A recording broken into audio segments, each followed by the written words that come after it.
শুভ সকাল আমার প্রিয় বন্ধুরা, কেমন আছো সবাই? আশা করি সবাই খুব ভালো আছো, সুস্থ আছো। সকালবেলা উঠে দেখো এখন কিন্তু বাইরেটা বেশ অন্ধকার আছে। তো এখন আমি আমার জিনিসপত্রগুলো গুছিয়ে নিচ্ছি। আসলে আমি একটা জিনিস পরলে না অনেকগুলো জিনিস বের করে ফেলি। তো এটা কিন্তু আমার একরকম দোষ বলতেই পারো। তো এই জিনিসপত্রগুলো ভাঁজ করে ভাবলাম যে এখনও তো কাজ করার সময় হয়নি, তো এই কাজগুলো আগে আমি সেরে নিই, তাহলে আমারও অনেকটা সুবিধা হবে আর জায়গাটাও কিন্তু একেবারেই পরিষ্কার পরিচ্ছন্ন হয়ে যাবে। সুন্দরবনের একটা ছোট্ট গ্রাম থেকে আমি অনুমিতা, ব্লগার অনুমিতাতে তোমাদের সবাইকে জানাই স্বাগত। তো এই ব্লাউজটা দেখতে পাচ্ছ, সবুজ ব্লাউজটা, এর আমি জরিটা বসানোর পরে না এতটা গর্জেস লাগছে দেখ কি বলবো। যদি সত্যি কাজ না জানতাম কিংবা আমার কোনো মেশিন না থাকতো, তাহলে হয়তো মনের মতো করে কোনো কিছুই করতে পারতাম না। আর এই মনের মতো কাজ করতে হলে অবশ্যই কিন্তু নিজেদের একটু ধৈর্য আর বুদ্ধি অবশ্যই প্রয়োজন আছে। কারণ একটু বুদ্ধি ধরলে না অনেক কিছুই করা যায়, আর বুদ্ধি না থাকলে আমাদেরকে কিন্তু প্রত্যেকটা মানুষই বোকা বানাবে। হ্যাঁ, তবে বুদ্ধি আছে বলে আমার যে কেউ বোকা বানায় না সেটা কিন্তু নয়। আসলে আমি ওই যে মানুষের কথায় প্রচুরভাবে ঠকে যাই, মানুষকে খুব বিশ্বাস করি। কেউ যদি আমার সঙ্গে একটু হেসে কথা বলে, আমি আমার যত মনের কথা আছে সব বলে ফেলি।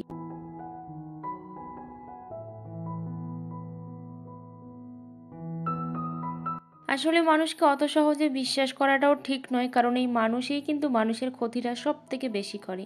তো ওদিকে জিনিসপত্রগুলো সব গোছানোর পরে দেখো এই যে জরিটা রেখেছিলাম এখানে, লেসটা, তো সেই লেসটা আমি গুছিয়ে রাখছি, কারণ এর এখন আর কোনো কাজ নেই। তাই বাইরে ফেলে রেখে শুধু শুধু নোংরা করারও কিন্তু কোনো দরকার নেই। আর এই শাড়িটা আমি অনলাইন থেকে কিনেছিলাম বেশ কয়েকদিন আগে, শাড়িটা কিন্তু খুবই ভালো হয়েছে। তো এত কম টাকার মধ্যে যে এত সুন্দর একটা শাড়ি, আর সবসময় না আমার এইরকম টাইপেরই শাড়ি পরতে ভালো লাগে, যেটা খুব তাড়াতাড়ি পরা যায়, সেই শাড়িগুলোই না আমার সব থেকে বেশি পছন্দ। যাই হোক, পরিবেশ পরিস্থিতি অনুযায়ী কিন্তু শাড়ি পরতে হয়। আগে অতটা বেশি শাড়ি পরতাম না, কিন্তু এখন আমার ভালো লাগে, যেহেতু আমি নিজে ব্লাউজগুলো বানাই, সেই জন্য কিন্তু আমার মনের মতো করে ব্লাউজ রেডি করে সেই শাড়িটা পরতে বেশি ভালো লাগে।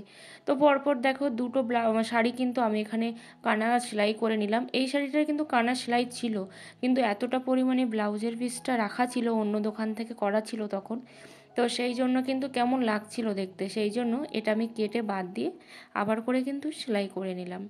কাজ করতে করতে আমার কিছু মিষ্টি মিষ্টি বন্ধুদের কমেন্টের রিপ্লাইগুলো করে নিই। রূপা দেবী অফিসিয়াল, কী শাক তুলছো তুমি বসে বসে? আমি এখানে কাঁটাকুলপি শাক তুলছি। তো কাঁটাকুলপি শাক অনেকে কিন্তু কুলেখাড়া শাক বলেও থাকে। তো আমাদের পুকুরে প্রচুর পরিমাণে কাঁটাকুলপি শাক হয়েছে, যেটা কিন্তু লোকে তুলে নিয়ে যাচ্ছে। সেই জন্য ভাবলাম যে আমরা তো সবসময় কিনেই খাই, তার থেকে বরং পুকুর থেকে একদম ফ্রেশ শাক তুলে নিয়ে আসি। লিপি রয়, একদম ঠিক বলেছো দিদিভাই, এখনকার যুগে সবই স্বার্থপর। না, সবাই যে স্বার্থপর সেটা কিন্তু নয়। কারণ সবাই যদি স্বার্থপর হতো তাহলে কিন্তু দুনিয়াটা একদিকেই চলতো। এত হিংসা, এত মারামারি, এত কিছু কিন্তু হতো না। তাই মানুষের তো অবশ্যই ভেদাভেদ আছে। রাজেশ সাহা, তোমার বাড়ি সুন্দরবনের কোথায়? আমার বাড়ি সুন্দরবনের হিঙ্গলগঞ্জ থানা, কালীতলা গ্রাম পঞ্চায়েত। এখন দেখো বেগুনটা কেটে নিচ্ছি, সাথে কিন্তু এই আলুগুলোও কেটে নিচ্ছি। আর এই আলুগুলো হচ্ছে বাগানের আলু, ওই যে তুলতে গিয়ে কোদাল লেগেছে, তার জন্য কিন্তু কেটেও গেছে। আর সেই জন্য আমি ভাবলাম যে এই আলুগুলো আগে খেয়ে শেষ করব, তারপর হচ্ছে অন্যান্য আলুগুলো খাবো। লিপি রয় আবারও একটা কমেন্ট করেছে, মন্দিরের পূজা দিতে গেলে অনেক কিছু কেনাকাটি করলে খুব ভালো লাগলো। থ্যাংক ইউ দিদিভাই, thank you. Nice video and nice presentation, good night, thank you. একটা দাদাভাই কমেন্ট করেছে। তো সবাইকে অনেক অনেক ধন্যবাদ যেভাবে আমার পাশে থাকার জন্য আর আমার সাথে থাকার জন্য। হ্যাঁ, আমার মনে হয় অনেকেই আমাকে ভুল বুঝেছো যে আমি বলেছি ইউটিউবে সবাই স্বার্থপর। না, সবাই কিন্তু স্বার্থপর নয়, কারণ আমার ভিডিওটা কিন্তু বেশিরভাগ মানুষ দেখলেও সবাই কিন্তু কন্টিনিউ করেনি, ভিডিওটা ফুল ওয়াচ করেনি। সেই জন্যই হয়তো বেশিরভাগ মানুষই আমাকে ভুল বুঝতে পারে বা ভুল বুঝেছে যারা আমার ভিডিওগুলো দেখে। ঠিক আছে, সবাইকে কিন্তু বলা হয়নি, কারণ যারা যারা আমাকে ফোন করতো অবশ্যই তারা জানে যে সেই মানুষগুলো কারা ফোন করতো আমাকে। তো তার মধ্যে অনেকেই আছে যাদের কিন্তু আমার নামও মনে আছে, কিন্তু আমার বলাটা ঠিক নয় বা বলতেও আমি চাই না। তাই সবার সঙ্গে গুলিয়ে ফেলো না তোমরা। অবশ্যই ভিডিওটা ভালো করে দেখো, তাহলে কিন্তু ঠিক বুঝতে পারবে যে আমি কাদের কথাই বলেছি। কারণ পরিবারের মানুষও তো অনেক স্বার্থপর, তাই না? সেই জায়গায় দাঁড়িয়ে সোশ্যাল মিডিয়াতে মানুষ স্বার্থপর হবে না, সেটা কিন্তু হতেই পারে না। তো এখানে দেখো আমি তরকারিটা রান্না করে নিচ্ছি। আর আজকে হচ্ছে শনিবার, মূলত এটা আমি শনিবারেরই ব্লগটা করছি। আসলে কি বলো তো, আমার শরীরটা না প্রচণ্ড একটা খারাপ যাচ্ছে, যার জন্য আমি তো কারোর ভিডিও দেখতেও পাচ্ছি না, যেহেতু আমার ওয়াইফাইটা একেবারেই বন্ধ, মানে রিচার্জ নেই, আর রিচার্জ এখন করতেও পাচ্ছি না, সেই জন্য কিন্তু ওয়াইফাইটাও অফ আছে। আর সাথে আমার চ্যানেলগুলোর অবস্থা প্রচুর খারাপ, যেহেতু আমি কোনো রকম কাজ করতে পারছি না, শরীরের অবস্থাটা প্রচণ্ড খারাপ, সেই কারণে তোমরা কেউ রাগ করো না, একসঙ্গে 2-3টে করে ভিডিও কিন্তু আমি দেখে নেব। তো এখানে দেখো তরকারিটা কিন্তু আমি বসিয়ে দিলাম, আর এই দিকেও কিন্তু একটা বসিয়ে দিয়েছি।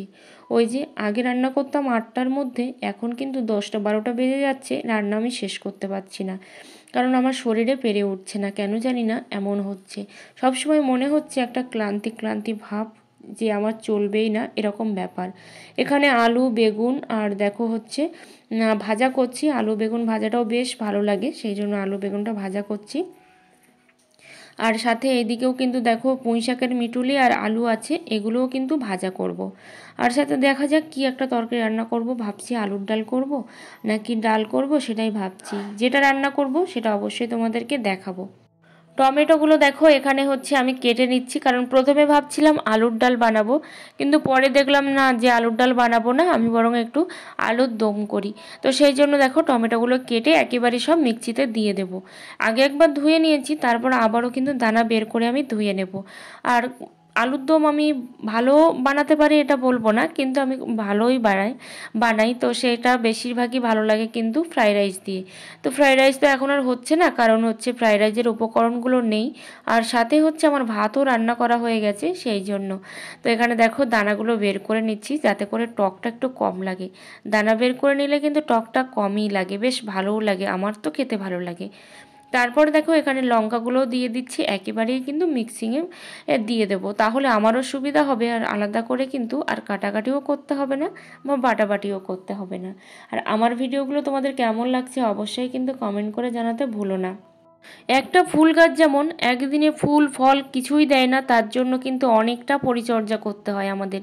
জল দেওয়া, সার দেওয়া, তাকে ঠিকমতো খাবার দেওয়া বা দেখাশুনো করা, সমস্ত দিকেই কিন্তু আমাদেরকে আগে হ্যান্ডেল করতে হয়, তারপরে কিন্তু সে ফুল ফল দেয়। কিন্তু ফুল ফল দেওয়ার পরেই যদি আমরা তাকে ছেড়ে দিই বা কোনো রকম পরিচর্যা করা বন্ধ করে দিই, তাহলেও কিন্তু সে কী করবে, আস্তে আস্তে কিন্তু আবার সে শুকনো হয়ে যাবে, মরেও যাবে। তেমনভাবে আমরা যদি সোশ্যাল মিডিয়াতে দাঁড়াতে চাই, তাহলে অবশ্যই কিন্তু আগে আমাদেরকে পরিচর্যা করতে হবে, আমাদেরকে জল দিতে হবে, সার দিতে হবে, তারপর কিন্তু আমাদের একটা চ্যানেল দাঁড়াবে।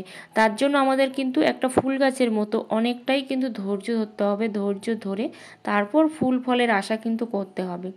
তারপর একবার ফুল ফল পেয়ে গেলেই যে তোমরা তাকে পরিচর্যা করবে না, ছেড়ে দেবে, তাহলে কিন্তু সেই আগের মতো হয়ে যাবে, মানে তার কিন্তু আবার সেই শুকনো অবস্থা হয়ে যাবে। তাই অবশ্যই তোমরা ধৈর্য ধরো, কাজ করো, আর সাথে হচ্ছে তোমরা রেগুলারিটি মেনটেন করো। আমি তো রেগুলারিটি মেনটেন করতে পারি না সব সময়, কেন জানি না এমন হচ্ছে। আর সাথে সাথে হচ্ছে তোমরা সব সময় কিন্তু কন্টেন্ট আপলোড করতে থাকো, ওইটাই হচ্ছে তোমাদের পরিচর্যা, তাহলে দেখবে একদিন না একদিন তোমাদের চ্যানেল কিন্তু গ্রো করবেই। হ্যাঁ, অবশ্যই ইউটিউবে ভিডিও বানাতে অনেকটাই কষ্ট হয়, বিশেষ করে এই লং ভিডিওগুলো। তো দেখো এই শাড়িগুলোও কিন্তু আবার নিয়ে এসেছিলাম বাজার থেকে। তো এইটা হচ্ছে আমার ননদের শাড়ি, তো এই শাড়িটা কেমন হয়েছে অবশ্যই তোমরা জানিও, আর খুবই সুন্দর লাগছিল কিন্তু। আর এই শাড়িগুলোও কিন্তু নিয়ে আসা হয়েছে। তো এগুলো হচ্ছে সিল্কের ওপরে, খুব সুন্দর একটা সফট সিল্ক, মানে এত সুন্দর লাগছে যে কি বলবো, মাঝে মধ্যে মনে হচ্ছে এটা আমি নিজেও বানিয়ে পরে নিই। আর এখানে দেখো একটা সুতির শাড়িও আছে। তো তো এই সুতির শাড়িটা যদিও আমার জন্য, জানি না কি শাড়ি বলে, বলছে পম শাড়ি। তো খুব সফট, কিন্তু শাড়িটা এতটাই সফট মনে হচ্ছে যে এই শাড়িটা দিয়ে যদি একটা চুড়িদার বানানো যেত খুবই ভালো হতো, আর খুবই সফট কিন্তু শাড়িটা। তো কেমন লাগছে সেটাও কিন্তু জানিও। খুব কম রেঞ্জের মধ্যেই কিন্তু জিনিসগুলো কেনা হয়েছে, না হলে এত জিনিস কিন্তু কখনোই কেনা হতো না একসঙ্গে। কিন্তু ওই যে কম দামে হলেও যদি মানে ভালো হয় সেটাই কিন্তু সব থেকে ভালো, তাই না? দামে কম বলে মানে ভালো হবে না সেটা কিন্তু হয় না। এই দুটো শাড়ি কিন্তু সেম কালার, মানে সেম কালার নয়, সেম হচ্ছে শাড়ি, কিন্তু কালার দুটো কিন্তু আলাদা। কোনটা ভালো লাগছে অবশ্যই কমেন্ট করে জানিও, মানে কোন কালারটা। সাথে দেখো এখানেও কিন্তু আরও একখানা শাড়ি আছে, আর তোমাদের সঙ্গে সেই ব্লগটা শেয়ার করা হয়নি। আসলে বাজারের মধ্যে যে এত ভিড় থাকে, যেখানে কিন্তু সব কিছু শেয়ার করা হয়েও ওঠে না তোমাদের সঙ্গে। আর এটা হচ্ছে একদম পুরোপুরি কিন্তু কটনের ওপরে, এর সঙ্গে কিন্তু ব্লাউজ পিসও আছে, প্রত্যেকটা শাড়ির সঙ্গে কিন্তু ব্লাউজ পিস আছে। তো এই যে দেখো এই শাড়িটাও হচ্ছে, এটা তো তোমাদেরকে প্রথমে দেখালাম, ক্যাটালগটা দেখানো হয়নি, সেই জন্যই কিন্তু দেখিয়ে দিলাম তোমাদেরকে। অবশ্যই জানিও প্রত্যেকটা শাড়ি কেমন হয়েছে। তো একটু কম দামে হলেও কিন্তু খুবই সুন্দর শাড়িগুলো। আসলে কি বলো তো, এরকম একটা দিয়েছে, মানে এরকম সেল পেয়েছি সেই জন্যই কিন্তু নিয়েছি। এগুলো দোকানে কিন্তু অনেকটাই দাম। তো এইভাবেই কিন্তু সবসময় চেষ্টা করতে হবে যে সংসারে কিভাবে 2 টাকা সেভ করা যায়। কারণ একটা শাড়ির দোকান থেকে যদি আমি 1000 টাকায় কিনি, সেটা যদি আমি বাইরে, সেম শাড়িটা যদি বাইরে আমি 500 টাকায় কিনতে পারি, তাহলে কিন্তু 500 টাকা সেভ হলো। আর 500 টাকা সেভ মানে অনেকটাই ব্যাপার, কিন্তু সেটা সংসারেরও কাজে লাগবে, আবার কিন্তু যে কোনো কাজে লাগবে। আর এইটা তো নাইটি, এর আগের দিনও তোমাদেরকে দেখিয়েছি। আর এটা হচ্ছে বেড কভার। অনেকেই কমেন্টে জানিয়েছো যে বেড কভারটা সত্যিই খুব সুন্দর হয়েছে। হ্যাঁ, সত্যিই ভালো হয়েছে। অবশ্যই তোমাদেরকে পেতে দেখাবো যে বেড কভারটা কেমন হয়েছে। আমার তো খুব ভালো লেগেছে। আর একদম পিওর কটনের কিন্তু বেড কভারটা, এটা যদিও ডবল বেডের। আর এখানে আছে দেখো একটা হচ্ছে ব্যাগ, আর এই ব্যাগটা হচ্ছে সিলিং ব্যাগও আবার বলতে পারো, আবার হ্যান্ড ব্যাগও বলতে পারো। তো এটা যদিও আমার নয়, আমার হচ্ছে দিদির ব্যাগ। তো কেমন হয়েছে ব্ল্যাক কালারের উপরে অবশ্যই তোমরা কমেন্ট করে জানিও। তো এরকম একটা ব্যাগ নেওয়ার ইচ্ছা আছে, দেখা যাক কবে নিতে পারি। তারপরে দেখো আস্তে আস্তে চলে আসলাম এখানে কাঁটা কুলপি শাক তুলতে। আজকেও এসেছি, 4-5 দিন বাদেই কিন্তু শাকটা তুলতে এসেছি।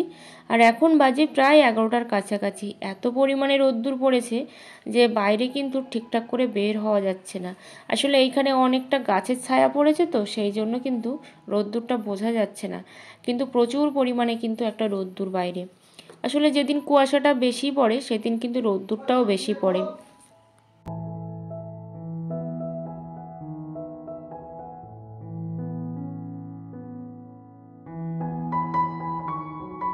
আর এই যে শাকগুলো তুলছি, এই শাকটা কিন্তু 2 দিন হয়ে যাবে আমার। আসলে অল্প অল্প করেই খাই, তো সেই জন্য তুলতে ভালো লাগে, কিন্তু তোলার পরে যে ওই যে বেছে তারপরে রসটা করা কতটা যে কষ্টকর বলে আমার মনে হয় যে কি বলবো। কিন্তু যারা কিনে খায় তারা কিন্তু এমনটা ভাবে না। তারপরের দিনের ভিডিওটা দেখো, চলে এসছে আবারও কিন্তু বাজারে। আজকে কিন্তু পরপর 3 দিন আসলাম মেলাতে। আর আমাদের বাড়ি থেকে কিন্তু অনেকটা দূর, আজকে যদিও একদমই আসতে ইচ্ছা করছিল না, কিন্তু তারপরেও দেখো চলে আসলাম, কারণ আজকে হচ্ছে মেলাটা শেষ। তো যদি কিছু নেওয়া যায় সেই জন্যই কিন্তু এসেছি। আর এখানে দেখো প্যান্ট, এসব জিনিসপত্র বিক্রি হচ্ছে। আসলে মেলাটা এতটা বড় যে ঘুরে তোমাদেরকে দেখানোটা সম্ভব নয়। তো সেই জন্য যেটুকু পারি সেইটুকুই কিন্তু তোমাদেরকে দেখানোর চেষ্টা করেছি বা চেষ্টা করছি। আর এখানে দেখো বাদাম হচ্ছে নেওয়া হচ্ছে। আজকে কিন্তু বাদামের দাম অনেকটাই কম, দেখতে পাচ্ছ সেল লিখেছে 15 টাকা, মানে 20 টাকা করে বাদাম। আসলে অনেকটা স্টকে হয়তো ভেজে রেখেছিল, যার জন্য 15 টাকাটা সেল লিখে রেখেছে। আর তোমাদের ওইদিকে বাদামের দাম কত অবশ্যই তোমরা একটু জানিও। আমাদের এখানে তো 20 টাকা করে। তারপরে চলে এসছি এদিকে, দেখো একটা নার্সারিও বসেছিল, তো সেখানেই এসছি। এসে এখান থেকে কয়েকটা গাছ নেব। এখনও কিন্তু ঠিক করিনি কোন গাছটা নিচ্ছি, কিন্তু আমার মনে হয় এই দুটো গোলাপ নেব, সাথে হচ্ছে একটা তেজপাতাও নেব। আমি কিন্তু 2বার এর আগে তেজপাতা গাছ লাগিয়েছি, একটুও ভালো হয়নি। তো তোমরা অবশ্যই জানিও যে ঠিক কিভাবে তেজপাতা গাছগুলো বসালে আমি তেজপাতা গাছটাকে বাঁচিয়ে রাখতে পারবো। আসলে টবের চাষ করার অভ্যাস নেই, তো সেই জন্য। আর সাথে গোলাপগুলো কিভাবে আমি চাষ করলে অবশ্যই ভালোভাবে রাখতে পারবো একটু জানিও তোমরা। তো এখানে দেখো আমি কিন্তু নিচ্ছি। আর ওই দিকেও একটা কিন্তু গাছ আছে, বেশ কিন্তু গাছ বিক্রি হচ্ছে। আজকে যেহেতু লোক সংখ্যা একেবারেই কম মেলাতে, সেই জন্য ভালো করে কিন্তু দেখতে পেলাম না যে লোকজন।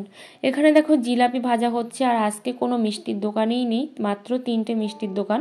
তো সেখান থেকে একটা দোকান থেকে দেখো এখানে আমি জিলাপি নিচ্ছি। আর বললাম একটু কড়া করেই ভাজতে, কিন্তু জিলাপিটা সত্যি খুব একটা ভালো হয়নি। আর কয়েকজন দেখো দাঁড়িয়ে আছে মিষ্টি নেবে বলে। ওই যে বললাম কোনো দোকানেই নেই। সবাই ভালো থেকো, সুস্থ থেকো, দেখা হচ্ছে পরের ভিডিও।